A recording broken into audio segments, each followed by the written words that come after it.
प्यारे पिता परमेश्वर, इस शाम के समय हम तेरे वचन से सीखना चाहते हैं और परमेश्वर हम उन गहरी बातों को जानना चाहते हैं जो आप हमसे बताना चाहते हैं। जैसे हम परमेश्वर आपके वचन में देखें, तेरे वचन में को मनन करें, हमें समझ और बुद्धि दे और ज्ञान दे, और हमें परमेश्वर मार्ग को दिखा जिसमें हम आगे बढ़ना है। हमें प्रोत्साहन कीजिए आपके वचन के जरिए। और परमेश्वर इस वक्त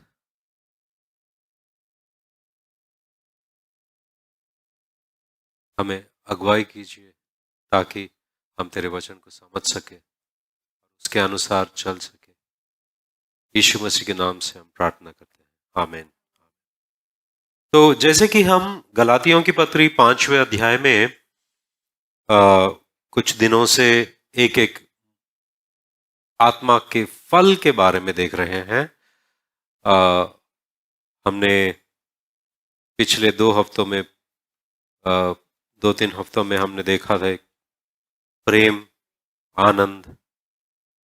आज जो है शांति के बारे में देखेंगे। हमारे बीच में कोई शांति है? नहीं। शांति के बारे में देखेंगे। गलातियों की पत्री अध्याय 5 में जब हम देखते हैं,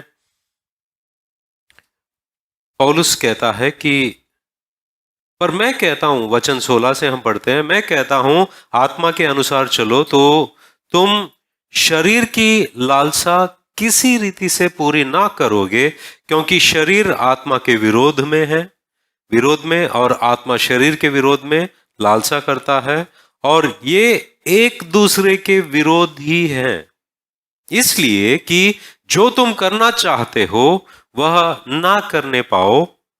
और यदि तुम आत्मा के चलाए चलते हो तो व्यवस्था के अधीन ना रहे। शरीर के काम तो प्रकट है। यहां पर पौलुस यह कहता है कि शरीर के काम प्रकट है, मतलब वो गुप्त नहीं है। शरीर के काम जो है वो दिखने में आ जाता है। शरीर के काम जो भी है वो प्रकट है। प्रकट मतलब क्या है? बयान, खुला है, बंधा नहीं या छिपा नहीं, मगर दिखाई देता है। शरीर के काम तो प्रकट है, अर्थात व्यभिचार, गंदे काम, लूचपन, मूर्ति पूजा, टोना।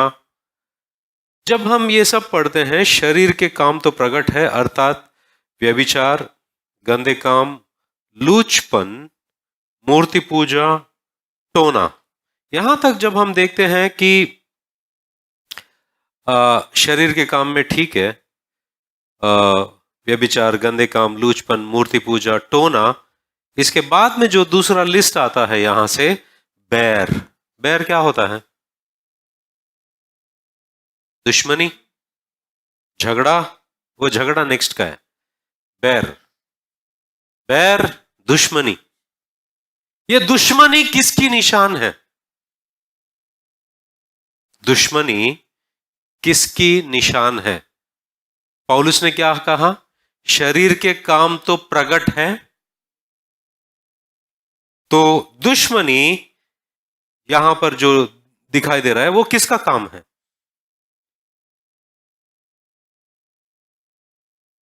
शैतान बोलोगे, खुद नहीं बोलोगे। शरीर का काम है, मतलब कुछ भी लो शैतान पे फेंक दो।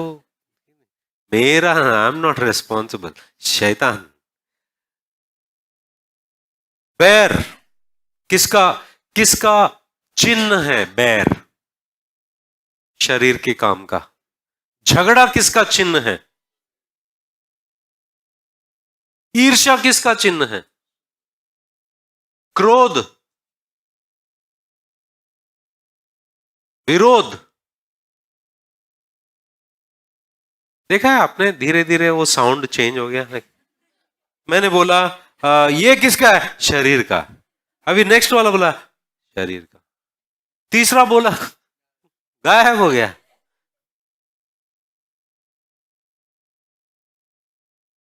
अब हम इसको चेंज करते हैं।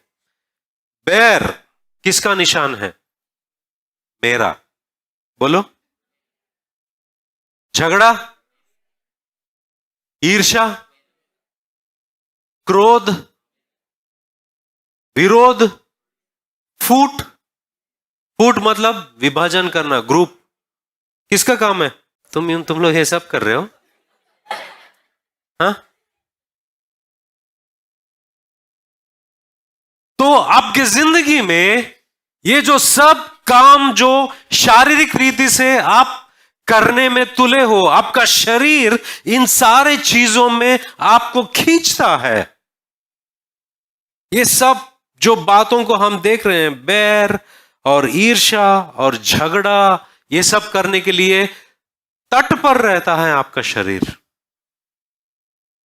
क्योंकि शरीर हमेशा वो ये देखता है कि अगर तुम्हारे अनुसार कुछ नहीं हुआ तो बैर करना, फूट करना, क्योंकि तुम्हें आगे नहीं रखा गया, तुमको वो स्थान नहीं दिया गया, तो तुरंत आपका शरीर इन सारे चीजों को करने की कोशिश करेगा। ऐसे कैसे करेंगे वो? ऐसा ऐसा ऐसा कैसा हुआ? अच्छा, आपका शरीर तुरंत उस निष्कर्ष पर पहुंचने में मजबूर हो जाता है कि यही है।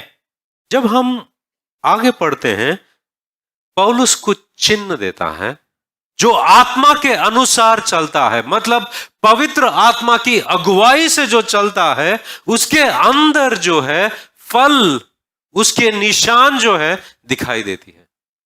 जो इंसान आत्मा के अनुसार चलता है उसके अंदर प्रेम दिखाई देता है।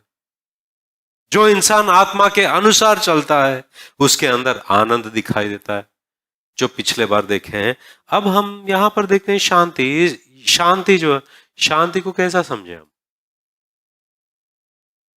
पौलुस यहां पर यह शब्द इस्तेमाल करने से वो किस तरह इस शब्द को हमें समझाने की कोशिश कर रहा है। मतलब इस शब्द जो शांति है, इसे हम किस तरह समझे? पौलुस के जहन में क्या चल रहा है?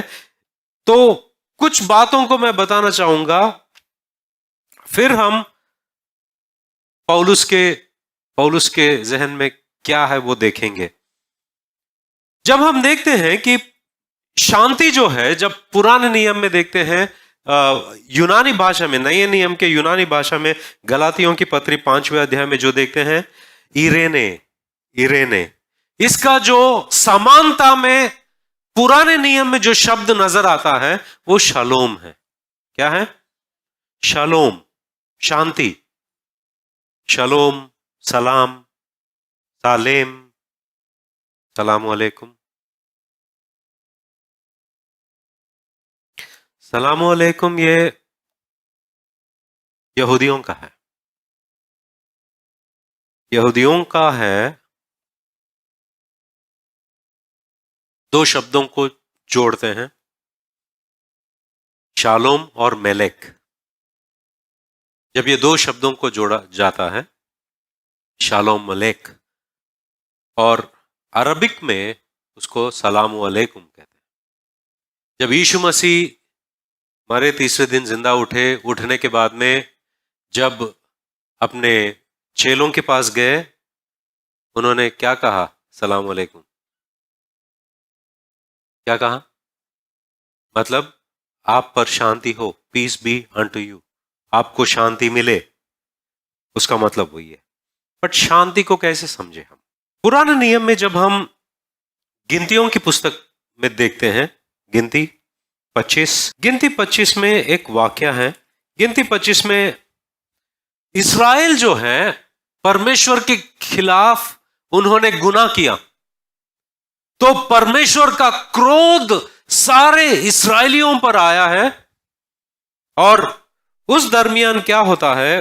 25वें अध्याय में जब हम देखते हैं, 10वां वचन से, तब यहोवा ने मूसा से कहा, हारून याजक का पोता एलियाजर का पुत्र पिनाहस, जिसे इस्राएलियों के बीच मेरी सी जलन उठी, उसने मेरा जलजलाहट को उन पर से यहां तक दूर किया है कि मैंने जलकर उनका अंत नहीं कर डाला। इसलिए तू कह दे कि मैं उससे शांति की वाचा बांधता हूं। एक व्यक्ति था फिनियस, जब परमेश्वर का क्रोध सारे इस्राएलियों पर आया और इस्राएलियों को तबाह करने में परमेश्वर लगे, तो ये फिनियस जो है उस इंसान जिसके वजह से सबको गुनेगार ठहराया गया है, उस इंसान को मार डालता है। फिनियस जब उसे मार डालते हैं तो परमेश्वर का क्रोध ये सारे लोगों पर जो आया है वो ठंडा हो गया। ये सारे लोग परमेश्वर और ये सारे लोगों के बीच में बैर हो गया। परमेश्वर क्रोधित हो गया, इनको नाश करने में लगा। मगर ये इंसान परमेश्वर जो महसूस करता है, जो जलन परमेश्वर महसूस करता है, वैसा ही जलन इसके अंदर भी महसूस हुआ, जिसने सारे इस्राएल को गुनाह में डालने में आगे बढ़ रहा है, उसे मार डालता है। तब परमेश्वर कहता है कि मैं उससे शांति की वाचा बांधता हूं, शांति की वाचा बांधता हूं। क्या शांति को इस तरह समझे कि परमेश्वर और इंसानों के बीच में बैर नहीं है मगर शांति है? क्या यही भावना हमें नए नियम में मिलता है? हां, मिलता है। जब हम रोमा की पत्री 5वां अध्याय में देखते हैं, रोमा की पत्री 5वें अध्याय में 1 और 2 वचन पढ़ते हैं। यहां पर लिखा है कि अतः जब हम विश्वास से धर्मी ठहरे तो अपने प्रभु यीशु मसीह के द्वारा परमेश्वर के साथ मेल रखे, शांति रखे। क्या रखे? शांति, जिसके द्वारा विश्वास के कारण उस अनुग्रह तक जिसमें हम बने हैं हमारी पहुंच भी हुई और परमेश्वर की महिमा की आशा पर घमंड करे। जब हम आगे देखते हैं 9, 10, 11, अतः जबकि हम अब उसके लहू के कारण धर्मी ठहरे तो उसके द्वारा परमेश्वर के क्रोध से क्यों ना बचेंगे? क्योंकि बैरी होने की दशा में उसके पुत्र की मृत्यु के द्वारा हमारा मेल परमेश्वर के साथ हुआ, तो फिर मेल होने जाने पर उसके जीवन के कारण हम उद्धार क्यों ना पाएंगे? केवल यही नहीं, परंतु हम अपने प्रभु यीशु मसीह के द्वारा, जिसके द्वारा हमारा मेल हुआ है, मतलब परमेश्वर के साथ में हमें अभी शांति मिली है, परमेश्वर में आनंदित होते हैं। यहां पर जब रोमा की पत्री 5वें अध्याय में ये बात को देखते हैं, अब वो जो हम परमेश्वर के दुश्मन थे, परमेश्वर के क्रोध के लायक थे, क्योंकि हम गुनहगार, हमारे अंदर कोई परमेश्वर के लिए भय ना था, क्योंकि हमारे गुनाह के वजह से परमेश्वर का क्रोध हमारे ऊपर आने वाला था, मगर एक व्यक्ति के कारण अब वो पूरा बैर, परमेश्वर का जो क्रोध अब पलट गया। परमेश्वर हमारे बीच में शांति है। हमारे और परमेश्वर के बीच में क्या है? शांति है। अब वो हमसे नाराज नहीं है, अब वो हमसे क्रोधित नहीं है। क्यों? किसके वजह से? यीशु मसीह की वजह से। क्या किया यीशु मसीह ने? जो सारा क्रोध हम पर आने वाला था, जो सारा क्रोध के लायक हम थे, वो क्रोध और वो क्रोध का नतीजा अपने ऊपर ले लिया। अब वो परमेश्वर हमसे नाराज नहीं है, परमेश्वर के और हमारे दोनों के बीच शांति है।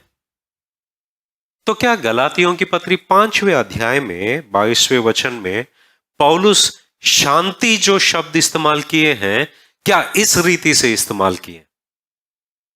जब पौलुस शांति के बारे में बात कर रहे हैं, क्या वो शांति को दर्शा रहे हैं जो शांति परमेश्वर के और हमारे बीच में है?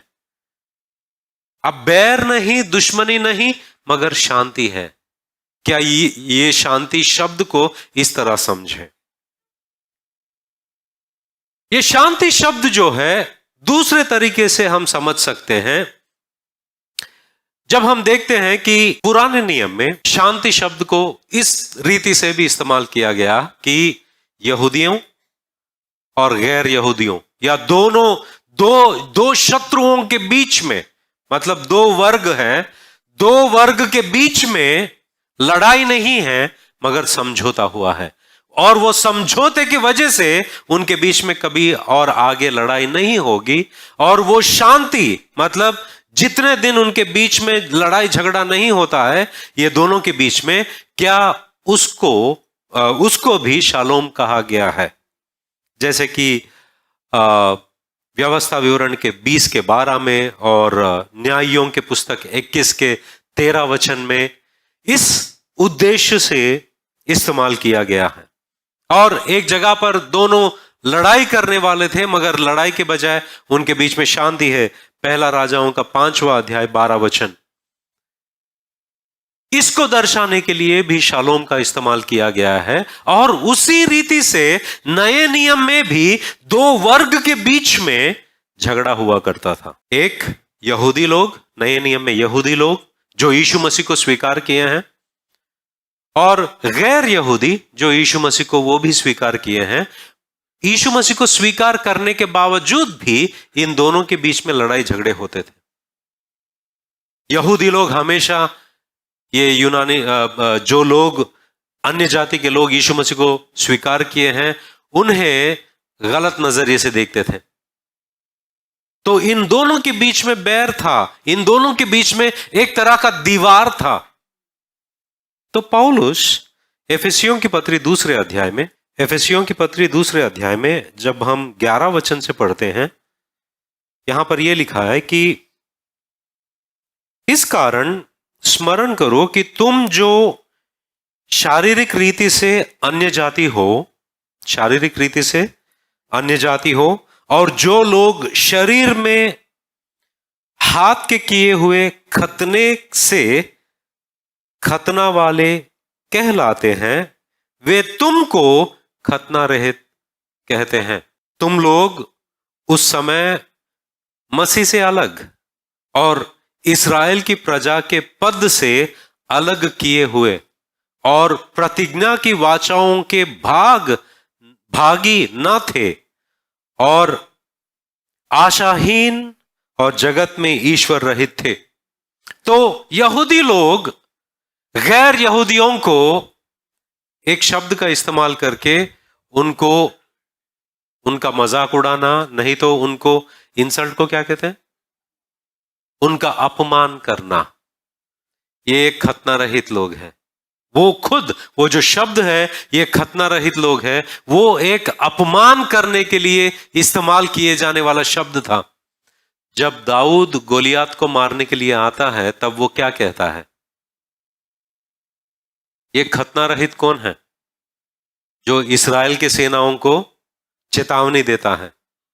और वहां से हम आगे देखते हैं, हर बार यहूदी को, अगर गैर यहूदी को अपमान करना है तो ये एक शब्द का इस्तेमाल होता था कि ये खतना रहित है। तो पौलुस इस बात को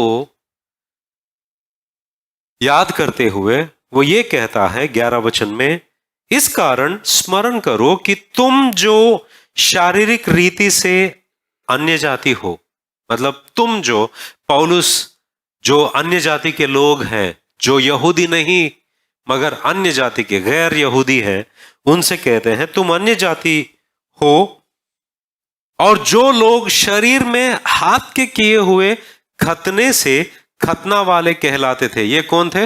यहूदी थे। वे तुमको खतना रहित कहते हैं। तुम लोग उस समय मसीह से अलग, ये जो खतना रहित लोग हैं, ये जो अन्य जाति के लोग हैं, उस वक्त मसीह के बगैर थे, मसीह से दूर थे, यीशु मसीह से दूर थे और इस्राएल की प्रजा के पद से अलग किए हुए हैं। मतलब इनका और इस्राएलियों का कुछ लेन देन नहीं है।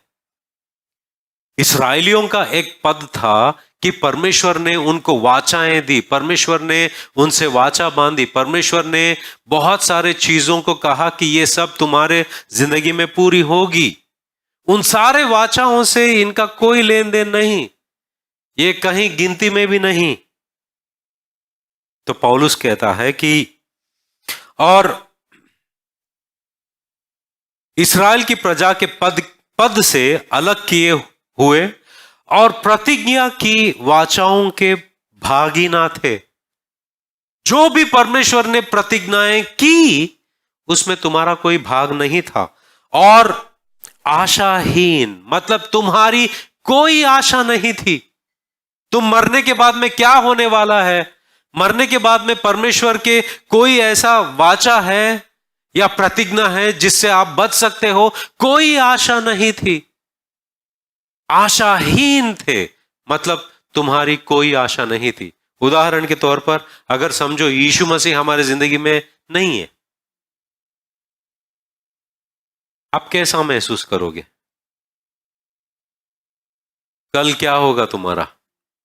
मरने के बाद में क्या होगा? अगर यीशु मसीह मरे नहीं, तुम कहां जाओगे? क्या है?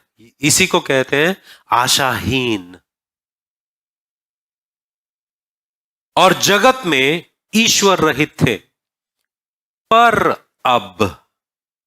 मगर अब मसीह यीशु में तुम जो पहले दूर थे, मसीह के लहू के द्वारा निकट हो गए हो।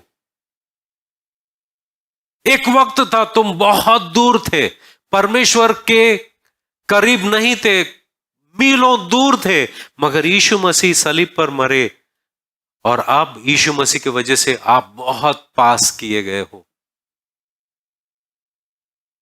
पौलुस कहता है पर अब मसीह यीशु में तुम जो पहले दूर थे, मसीह के लहू के द्वारा निकट हो गए हो, नजदीक आ गए हो, परमेश्वर के करीब आ गए हो, क्योंकि वही हमारा मेल है।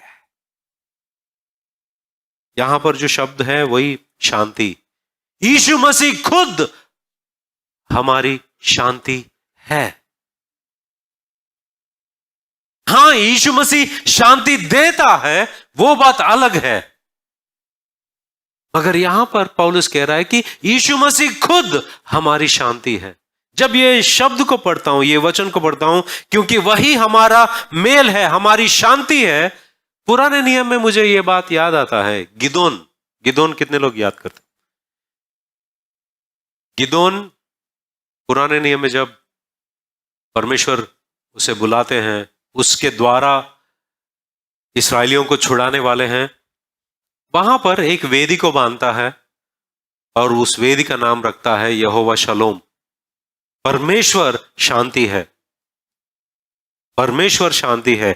यहां पर पौलुस कहता है कि मसीह हमारा मेल है, शांति है, जिसने दोनों को एक कर दिया। जिसने दोनों को एक कर लिया और अलग करने वाली दीवार को जो बीच में थी ढा दिया, मतलब उसको निकाल दिया। पुराने मंदिरों में एक दीवार हुआ करता था, वो दीवार के उस तरफ अन्य जाति के लोग अगर यहोवा परमेश्वर की आराधना करनी है, ये दीवार के उस तरफ वो लोग करेंगे। वो यहूदियों के ग्रुप में नहीं आ सकते, ये दीवार के उधर तरफ ही रहेंगे वो, और दीवार के इस तरफ यहूदी लोग रहेंगे। तो पौलुस कह रहे हैं मसीह ने वो दीवार को निकाल ही दिया। अब कोई फर्क नहीं, आप यहूदी हो गैर यहूदी हो, कुछ फर्क नहीं पड़ता, परमेश्वर के सामने आप सब एक हो। और इन दो वर्गों के बीच में शांति है यीशु मसीह के द्वारा। क्या शांति को हम इस रीति से समझे कि दो वर्गों के बीच में, गैर यहूदी और यहूदियों के बीच में जो शांति है, अब फर्क नहीं है? क्या शांति को इस तरह समझे? क्योंकि यह बात भी सच है। ये दूसरे तरीके के, ये दूसरा उद्देश्य से शांति का शब्द समझ सकते हैं हम। तीसरा उद्देश्य से पौलुस ने शांति का शब्द इस्तेमाल किया, फिलिपियों की पत्री 4 अध्याय। मगर उससे पहले हम लोग मत्ती का सुसमाचार अध्याय 6। कोई मनुष्य 2 स्वामियों की सेवा नहीं कर सकता, क्योंकि वह 25 से पढ़ते हैं, इसलिए मैं तुमसे कहता हूं कि अपने प्राण के लिए यह चिंता ना करना कि हम क्या खाएंगे और क्या पिएंगे, और ना अपने शरीर के लिए कि क्या पहनेंगे। क्या प्राण भोजन से और शरीर वस्त्र से बढ़कर नहीं? आकाश के पक्षियों को देखो, वे ना तो बोते हैं, ना काटते हैं, और ना खत्तों में बटोरते हैं, फिर भी तुम्हारा स्वर्गीय पिता उनको खिलाता है। क्या तुम उनसे अधिक मूल्य नहीं रखते? तुम में कौन है जो चिंता करने अपनी आयु में एक घड़ी भी बढ़ा सकता है? और वस्त्र के लिए क्यों चिंता करते हो? जंगली शोषणों पर ध्यान करो कि वे कैसे बढ़ते हैं। वे ना तो परिश्रम करते, ना काटते हैं। तो भी मैं तुमसे कहता हूं कि सुलेमान भी अपने सारे वैभव में उनमें से किसी के समान वस्त्र पहने हुए ना था। और हम आगे जाके पढ़ते हैं, यीशु मसीह इन बातों के ऊपर बात करते हैं कि क्यों चिंतित होते हो? क्यों इन बातों के बारे में चिंता करते हो? क्या खाएंगे, क्या पिएंगे? एक इंसान को इन सारे चीजों को लेकर एक चिंता होती है, और वो चिंते से अपनी शांति खो बैठता है। कल क्या होगा, परसों क्या होगा, इसका क्या होगा, उसका क्या होगा। जिंदगी के जो छोटे छोटे चीजें हैं, छोटे हो बड़े हो कुछ भी हो, ये सारे चीज जो हैं एक इंसान की शांति को निकाल देता है या शांति को हटा देता है। पौलुस इन्हीं बातों को ध्यान में रखते हुए फिलिपियों की पत्री 4 अध्याय 6 और 7 पौलुस कहता है कि किसी भी बात की चिंता मत करो, परंतु हर एक बातों में तुम्हारे निवेदन, प्रार्थना और विनती के द्वारा धन्यवाद के साथ परमेश्वर के सम्मुख उपस्थित किए जाए, तब परमेश्वर की शांति जो सारी समझ से परे है, तुम्हारे हृदय और तुम्हारे विचारों को मसीह यीशु में सुरक्षित रखेगी। यहां पर जब शांति, पौलुस यह कहता है कि किसी भी बात की चिंता मत करो, मगर प्रार्थना में वो सारे जो बातें हैं जो चिंता के कारण बने हैं, उन सारे बातों के लिए बारे में आप प्रार्थना करो, और प्रार्थना में परमेश्वर के सामने वो प्रार्थना पूर्वक समर्पण करो, तो उसका एक नतीजा होने वाला है। वो नतीजा क्या है कि तब परमेश्वर की शांति जो सारी समझ से परे है, हमारे हृदय और तुम्हारे विचारों को मसीह यीशु में सुरक्षित रखेगी। एक शांति है। जिंदगी में बहुत सारे परेशानियां होने के बावजूद भी यीशु मसीह की शांति हमारे दिल में होती है। बहुत सारे जरूरतें होने के बावजूद भी यीशु मसीह की शांति हमारे दिल में राज करता है। हमारे दिल में और समझ में, विचारों में वो हमें शांति देता है। क्या शांति को हम इस तरह समझे? पहला शांति क्या है? पहला शांति क्या है?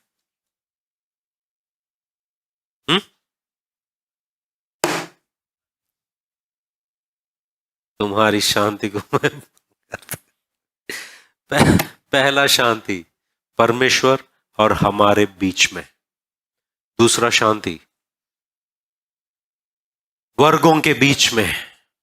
तीसरा शांति हमारे भीतर में। यीशु मसीह की शांति हमारे भीतर, हमारे अंदर राज करता है, हमारे विचारों में, हमारे दिल में। क्या शांति को इस तरह समझे? Should we understand peace in this sense?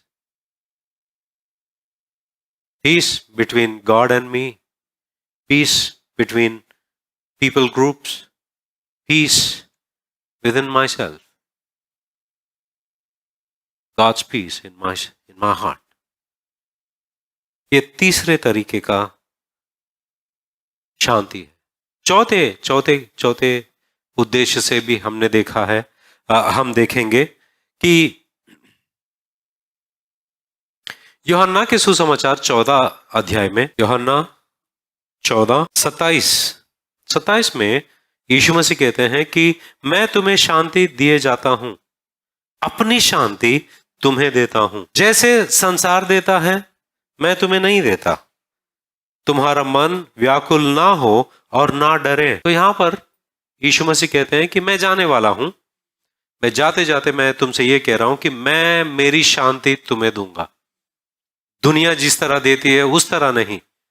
दुनिया से जो शांति मिलती है वो सिर्फ थोड़ी देर के लिए, मगर परमेश्वर की शांति जो है वो हमेशा के लिए। क्योंकि यीशु मसीह जब ये बात कह रहे थे, वो सलीब पर जाएंगे, मरने के बाद में जो चेले हैं उनके जिंदगी में बहुत सारे कठिनाइयां आने वाली है, क्योंकि यीशु मसीह पर इन्होंने विश्वास किया और वो सुसमाचार को प्रचार करने वाले हैं, और उसके वजह से इनके जिंदगी में बहुत क्लेश आने वाला है।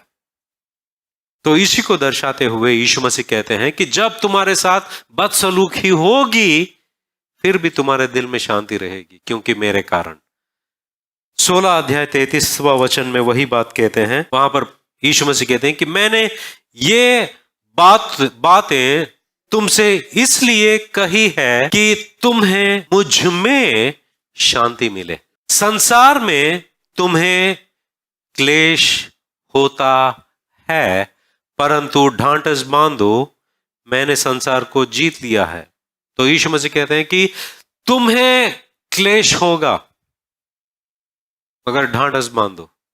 क्यों? तुमको एक ही जगह शांति मिलेगी, मुझ में। बाहर सब क्लेश रहेगा। दो तरह की परेशानियां होंगी। एक, व्यक्तिगत जिंदगी में जो जरूरतें हैं उन चीजों को लेकर तुम्हारे जिंदगी में शांति शायद आप खो बैठोगे। व्यक्तिगत जिंदगी में जो तुम्हारे जरूरतें हैं उन बातों को लेकर परेशानियां हैं, व्यक्तिगत जिंदगी के परेशानियां, वो एक तरफ। दूसरे, मसीह के कारण होने वाले क्लेश। इन दोनों में भी एक शांति है जो यीशु मसीह खुद हमारी शांति है। यीशु मसीह से हमारी शांति मिलती है, और यीशु मसीह के वजह से हमारे अंदर और भीतर, हमारे विचारों में वो शांति यीशु मसीह देते हैं। इन सारे चीजों के बावजूद दुनिया जो है उनके अनुसार शांति क्या है? उनके अनुसार शांति यह है कि जिंदगी में कोई परेशानी नहीं, कोई जरूरत की फिक्र नहीं, किसी के साथ में बैर नहीं, उनको जो चाहिए वो सब कुछ उनके पास है, तब उसका नतीजा शांति है।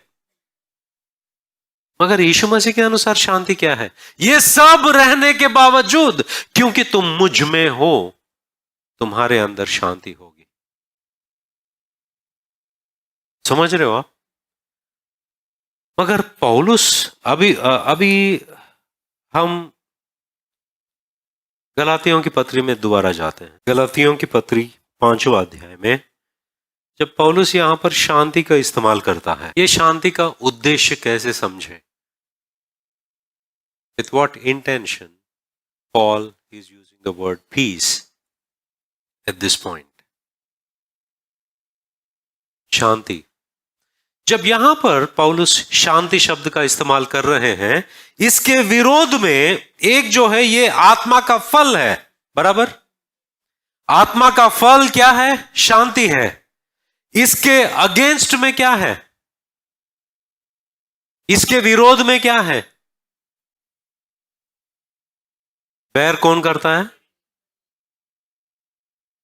बैर कौन करता है? झगड़ा कौन करता है? फूट कौन करता है? शरीर। पहले शैतान बोले, अभी शरीर बोल रहे। मैं करता हूं बोला। कौन? सब लोग बोलेंगे मैं करता हूं ये सब। मुझे पता था।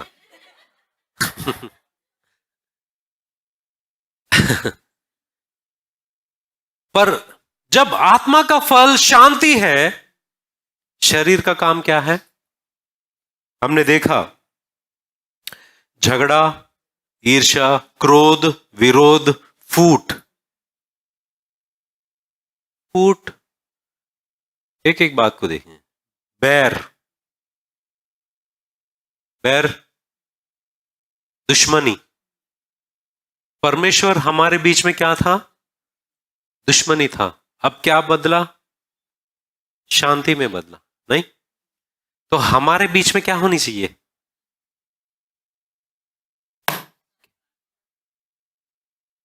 सुन रहे हो कि क्या कर रहे हो?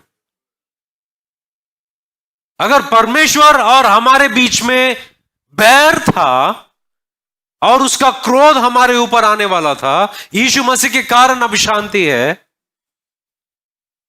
तो आत्मा का फल क्या है? शांति है। हमारे बीच में क्या होनी चाहिए? यह शांति को खराब कौन करता है? अब पौलुस जब ये बातों को कह रहे हैं, ये कलीसिया को, गलातियों की कलीसिया जो है, उस कलीसिया को कह रहे हैं। कलीसिया के अंदर क्या आ सकता है? बैर, झगड़ा, ईर्ष्या, क्रोध, विरोध, फूट। फूट वहीं पर आएगा जहां पर एकता है ना, बराबर। अगर एकता नहीं होगी, फूट नहीं होगी ना। दुनिया में जाके उनको बोलोगे शरीर के अनुसार तुम्हारे अंदर फूट आएगी, हम एक कहां थे वो बोलेंगे। एकता जहां पर है वहीं पर फूट आएगी ना। अगर फूट जो है शरीर का काम है, आत्मा का कार्य क्या है? शांति। आत्मा का फल क्या है? शांति। तो इस बात को कैसे समझे? इस बात को इस तरह समझे, जो इंसान पवित्र आत्मा के अनुसार चलता है और ये जो फल है शांति का फल, उसके अंदर जब पूर्णता में आती है, वो इंसान शांति बनाए रखता है। और जिस वजह से फूट हो सकता है, उन बातों को तुरंत वो निपटाता है ताकि शांति बनाए रहे। जब पौलुस इस बात को कहता है शांति ये आत्मा का फल है, वो इंसान वो है शांति को बनाए रखने के लिए वो प्रयास करता है। जब इन बातों को देख रहा था, यही शब्द मुझे रोमा की पत्री में दिखाई देता है। पौलुस इस्तेमाल करते हैं शांति को। आज सुबह हम पास्टर अतुल और मैं बात कर रहे थे। पौलुस जो गलातियों की पत्री 5वें अध्याय में जो आत्मा के फल के बारे में बात करते हैं, ये लिस्ट के तौर पर गलातियों की पत्री में हम देखते हैं, मगर ये सारे चीजें बाकी सारे पत्रियों में वो बात करते हैं, मगर सबको एक जगह लेकर नहीं।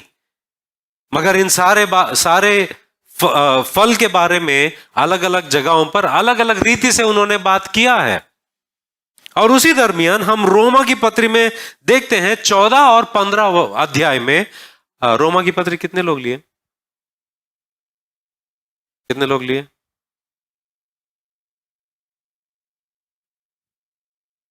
रोमा की पत्री में एक फूट थी दो वर्ग के बीच में। एक अपने आप को ताकतवर समझते थे और दूसरे जो है दूसरों को कमजोर कहते थे। ये ताकतवर कौन थे रोमा की कलीसिया में? Nice, good. क्यों? संख्या में ज्यादा थे। क्यों संख्या में क्यों यहूदी लोग कम क्यों थे? क्लाउडियस क्लाउडियस ने यहूदियों को निकाल दिया था। क्लाउडियस ने रोम में से यहूदियों को निकाल दिया था। उस वजह से भले ही रोम की कलीसिया जो है यहूदियों के जरिए शुरुआत हुई है, मगर क्योंकि ये यहूदियों को निकाल दिया गया है, वहां पर सुसमाचार अन्य जाति लोगों के बीच में बहुत फैला और वो संख्या के रूप में ज्यादा बढ़ गए। और उसी वजह से जब रोम से निकाल दिए गए, अकिला और प्रिस्किला पौलुस को कोरिन्थ में मिलते हैं और वहां पर लिखा गया है क्योंकि क्लाउडियस ने यहूदियों को रोम से निकाल दिया, वो लोग रोम से कोरिन्थ आए, वहां पर पौलुस से मिले। गुड, याद है आप लोगों को। अब बात यह है कि ये जो कलीसिया रोम की कलीसिया में है, ऐसा है कि ये जो अन्य जाति के लोग हैं, वो अन्य जाति के लोग, उनको कुछ फर्क नहीं पड़ता। बाजार में गए, वहां पर गोश्त बिक रहा है। गोश्त को क्या कहते हैं हिंदी में? मटन, वो अंग्रेजी हो गया। मटन बिक रहा है, मटन ले लिया, लाया, मसाला डाला, बिरयानी बना खा लिया, मस्त। और यहूदी बोले ये कैसे खा सकते हो आप? ये जो बाजार में बिक रहा है वो अन्य जाति लोगों के मंदिरों में बलि चढ़ाया हुआ गोश्त है, आप कैसे खा सकते हो इसे? ये आपको अपवित्र बनाएगा। ये तो तुम लोग तो कमजोर हैं, हमको कुछ फर्क नहीं पड़ता है। ये इससे हमारा उद्धार को कुछ फर्क पड़ने वाला नहीं है। क्या खाते हैं उससे हमारा उद्धार का फर्क नहीं होने वाला, क्योंकि हमारा उद्धार यीशु मसीह पर विश्वास करने से है। क्या फर्क पड़ता है? हमें नहीं पता ये कहां बिका है, क्या है। हमको सिर्फ इतना पता है मसीह हमसे प्यार करता है, हमारे लिए जान दिया है, हमको वो काफी है, इससे कुछ फर्क नहीं पड़ता है। मगर यहूदी कहते हैं नहीं नहीं, तुम लोग गए गुजरे लोग हो, हम लोग देखो हम मांस खाना ही बंद कर दिए, क्योंकि हम अपने आप को पवित्र रखना चाहते हैं। भले ही हम सब्जी खाएं, मगर हमको वो गोश्त नहीं खाना है। हम सिर्फ सब्जी खा के हमारे दिन गुजारेंगे। अच्छा, और यहूदी लोगों ने और अन्य जाति के लोग ऐसे है कि ये अन्य जाति के लोगों को कौन सा दिन है फर्क नहीं पड़ता है, कौन सा दिन है फर्क नहीं पड़ता है। वो हर दिन परमेश्वर की आराधना करते हैं, स्तुति करते हैं। और मगर यहूदी लोग नहीं, सब्बात का दिन ही आराधना करना है, हमको सबको मिलना है, बातें करनी है, आराधना करनी है। और अन्य जाति के लोग बोले क्या फर्क पड़ता है, हम तो गुलाम है, हमको वैसे भी हर दिन काम करना पड़ता है, क्या फर्क पड़ता है कौन सा दिन है। एक वर्ग है खाने पीने में सख्ती दिखाता है, दिन में सख्ती दिखाता है, क्योंकि उनको लगता है कि ये परमेश्वर को भाता नहीं, मुझे नहीं करना चाहिए, ये परमेश्वर ने नियुक्त किया है दिन, उसी दिन मैं आराधना करूंगा।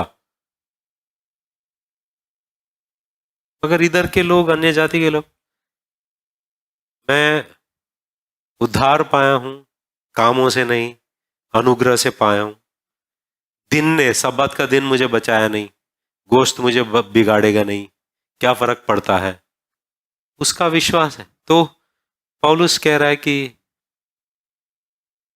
रोमा के पत्री 14 अध्याय 1, 2, 3 वचन पढ़ते हैं। जो विश्वास में निर्बल है उसे अपनी संगति में ले लो।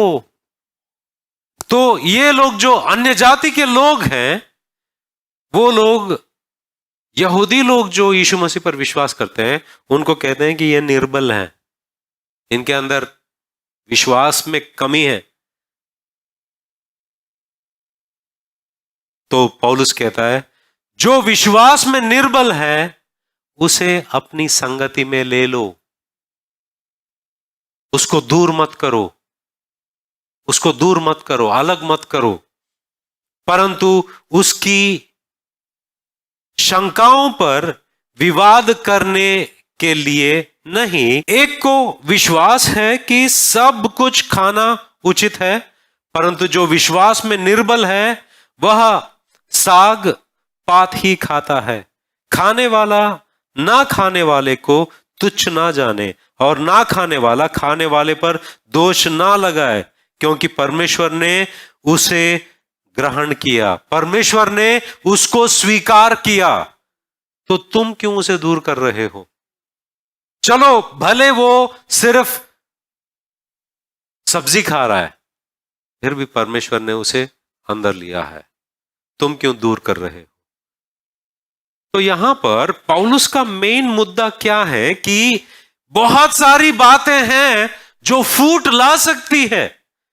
खाना पीना, जिस तरह से हम रहते हैं, हमारे विचार, बहुत सारे विचार ऐसे हैं, मगर क्या ये विचार उस दिन जब परमेश्वर के स्वर्ग में आप खड़े होगे और उसको देखोगे, वो आपको देखेगा, क्या ये सब झगड़े याद आएंगे आपको? ये सब झगड़े याद करोगे? क्या फर्क पड़ता है? आप हंसोगे कि हम किस किस बातों पर झगड़ा कर रहे थे। तो पौलुस कह रहा है कि क्या फर्क पड़ता है, क्योंकि एक दिन है, वो दिन हम परमेश्वर के उपस्थिति में खड़े रहेंगे और वहां पर आनंद उठाएंगे। ये सब चीजों को देखोगे, ये एक मजाक बनेगा हमारे लिए, तो कुछ फर्क पड़ने वाला नहीं है। तो क्यों बैर रख रहे हो उनसे? और पौलुस आगे बढ़कर बहुत सारे बातों को कहता है। 14 अध्याय के 19वें वचन में पौलुस कहता है, इसलिए हम उन बातों में लगे रहे जिनसे मेल मिलाप, मतलब शांति और एक दूसरे का सुधार हो, एक दूसरे का सुधार हो, शांति हो। आगे 15 अध्याय में दूसरा वचन देखो, हम में से हर एक अपने पड़ोसी को उसकी भलाई के लिए प्रसन्न करे कि उसकी उन्नति हो। और 5 और 6, धीरज और शांति का दाता परमेश्वर तुम्हें वह वरदान दे कि मसीह यीशु के अनुसार आपस में एक मन रहो, ताकि तुम एक मन और एक स्वर में हमारे प्रभु यीशु मसीह के पिता परमेश्वर की स्तुति करो।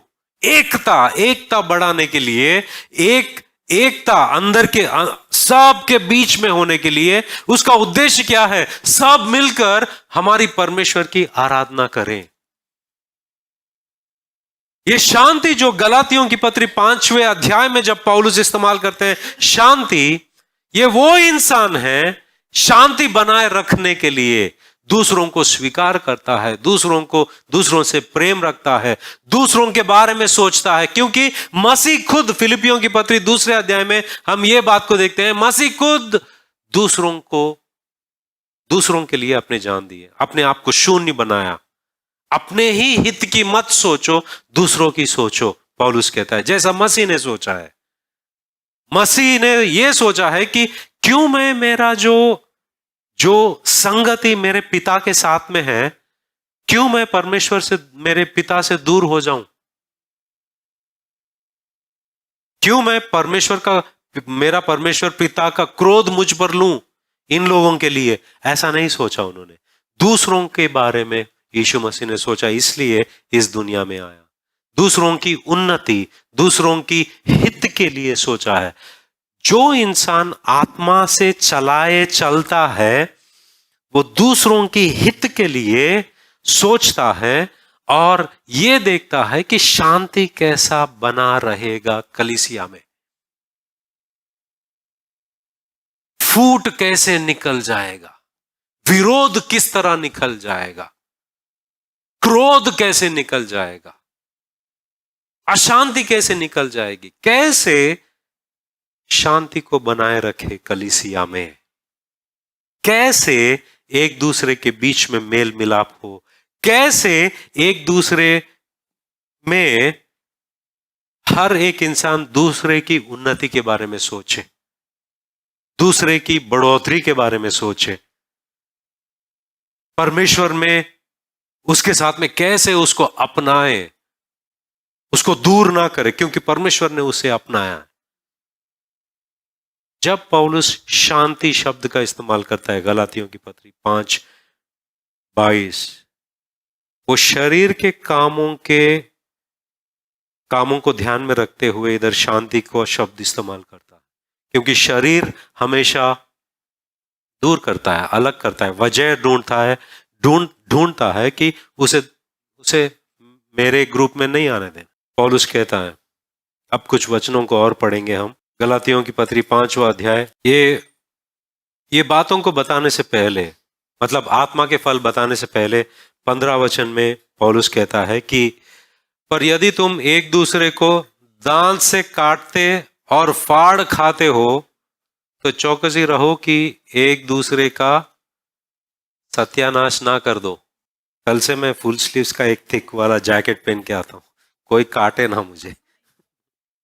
और पौलुस कह रहा है, ये कलीसिया के संदर्भ में वो कह रहा है, कलीसिया को ध्यान में रखते हुए कह रहा है कि पर यदि तुम एक दूसरे को दांत से काटते और फाड़ खाते हो तो चौकस रहो कि एक दूसरे का सत्यानाश ना कर दो। ये बात को ध्यान में रखो और शांति को सोचो। रोमा की पत्री 12 अध्याय 18 वचन, पौलुस कहता है, जहां तक हो सके तुम बरसक सब मनुष्यों के साथ मेल मिलाप शांति रखो। सब लोगों के साथ जहां तक हो सके एक दूसरे के साथ मेल मिलाप रखो।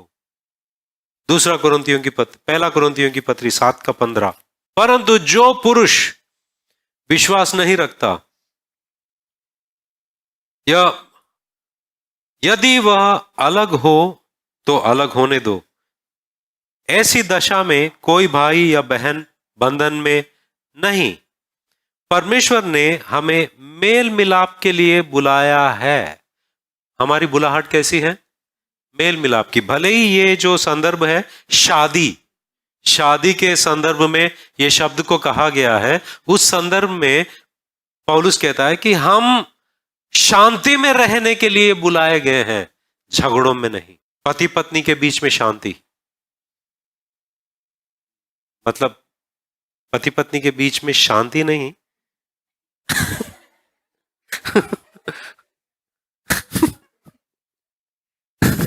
नहीं बोले शांति को, पति पत्नी के बीच में शांति, परमेश्वर की शांति की बारे में बात कर रहा हूं। दूसरा कुरिन्थियों की पत्री 13 अध्याय 11 वचन, अतः हे भाइयों आनंदित रहो, सिद्ध बनते जाओ, ढांढस रखो, एक ही मन रखो, शांति से रहो, मेल से रहो, और प्रेम और शांति का दाता परमेश्वर तुम्हारे साथ होगा। शांति का परमेश्वर किसके साथ रहेगा? उसके साथ जो मेल मिलाप शांति बनाए रखता है। जो इंसान पवित्र आत्मा की अगुवाई में चलता है उसके अंदर शांति रहती है, और वो जब भी उन बातों को देखता है मेल मिलाप के लिए प्रयास करता है, क्योंकि मेल मिलाप जो करता है वो परमेश्वर का पुत्र कहलाएगा। मत्ती का सुसमाचार 5:23 कोई पढ़ेंगे? कौन पढ़ रहा है? 5:23। अगर भाइयों के बीच में विरोध है वो भेंट छोड़, पहले मेल मिलाप कर। और यीशु मसीह कहते हैं जो कोई समाधान करता है दोनों के बीच में वो परमेश्वर का पुत्र कहलाएगा। और एफेसियों की पत्री 4 अध्याय 3 वचन क्या कहता है? और मेल के बंधन में आत्मा की एकता रखने का यत्न करो। जो इंसान पवित्र आत्मा की अगुवाई में चलता है वो ये करता है। क्या करता है? मेल के बंधन में आत्मा की एकता रखने का यत्न करता है। वो ये आत्मा का फल है। क्या करता है? Eager to maintain the unity of the spirit in the bond of peace. वो व्यक्ति इसके लिए प्रयास करता है, मेल, शांति। और कलीसिया के संदर्भ में पौलुस बात करता है। कोलोसियों की पत्री 3 अध्याय 15 वचन, मसीह की शांति जिसके लिए तुम एक देह होकर बुलाए भी गए हो, तुम्हारे हृदय में राज्य करे और तुम धन्यवादी बने रहो। मतलब यहां पर पौलुस कहता है कि मसीह की शांति आप पर राज्य करता रहे, क्योंकि फूट जो है वो ऐसी बात है, परमेश्वर फूट से नफरत करता है। नीति वचन के 6 में वो 7 जो बातें हैं जिससे यहोवा परमेश्वर नफरत करता है, आखिरी वाला क्या है पता है? क्या है? जो भाइयों के बीच में कुछ बोता है जिसके वजह से दोनों के बीच में फूटा है, उससे यहोवा परमेश्वर नफरत करता है। प्रेम, आनंद, शांति, इन तीनों को हमेशा शरीर के कामों के विरोध में या शरीर के कामों को ध्यान में रखते हुए ये कैसे उसके लिए एक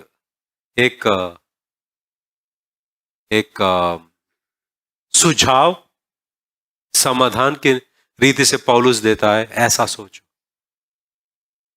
परमेश्वर चाहता है हमारे दिल में परमेश्वर की शांति बसे, हमारे विचारों में परमेश्वर की शांति राज करे, हम एक दूसरे के बीच में शांति रहे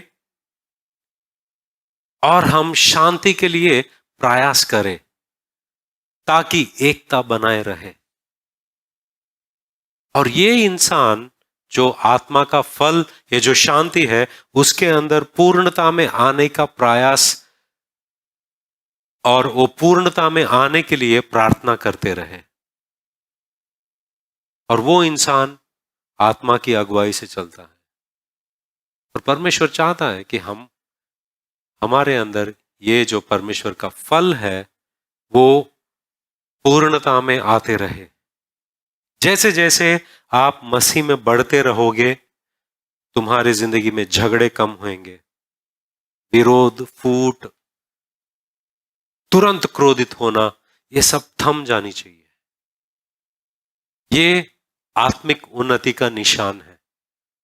और ये तुम्हारे अंदर ही नहीं मगर संगति में, घर में, रिश्तेदारों के बीच, हर जगह पर ये परमेश्वर की शांति तुम्हारे अंदर दिखाई देनी चाहिए। आइए हम प्रार्थना करते हैं। पिता परमेश्वर, हमने तेरा वचन सुना है, हमने ये देखा है कि इस शब्द शांति को किस तरह से समझे और पौलुस क्या समझाना चाहता है। तेरे वचनों में हमने देखा है कि परमेश्वर तेरे और हमारे बीच में यीशु मसीह के वजह से शांति है, और यीशु मसीह ने हमें शांति दी है। हमारी जिंदगी में क्लेश होने के बावजूद, समस्याएं होने के बावजूद, हर परेशानी होने के बावजूद भी परमेश्वर तूने हमें शांति दी है। इसी रीति से परमेश्वर, आप उम्मीद करते हो कि हमारे भीतर में ये शांति हमारा राज करे, तेरी शांति हमारे मनों में, विचारों में, दिलों में राज करे, और यही शांति हमें प्रोत्साहन दे कि शांति बनाए रखे। तेरी आत्मा हमें अगुवाई करती रहे कि हम कलीसिया में, परिवार में, हर जगह पर तेरी शांति बनाए रखने की प्रयास करते रहे। तेरे वचन के लिए धन्यवाद। यीशु मसीह के नाम से हम प्रार्थना करते हैं, आमीन।